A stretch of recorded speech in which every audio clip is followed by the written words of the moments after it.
للہ وحدہ والصلاة والسلام علی من لا نبی بعد اما بعد۔ اسلامی بھائیوں، یہ رمضان المبارک کا آخری عشرہ ہے، جس میں ایک شب ایسی ہے جسے لیلۃ القدر یا شب قدر کہا جاتا ہے۔ یہ 1000 مہینوں سے بہتر ہے۔ اللہ رب العالمین نے فرمایا لیلۃ القدر خیر من الف شہر۔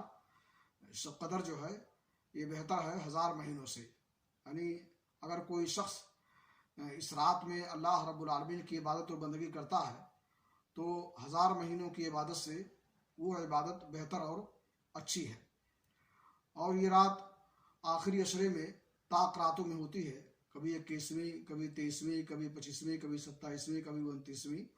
ہر سال یہ مختلف ہوتی ہے، اور کبھی کبھار ایسا بھی ہوتا ہے کہ یہ طاق راتوں کے بجائے جفت راتوں میں ہو، اور اس میں قیام کرنا باعث فضیلت ہے۔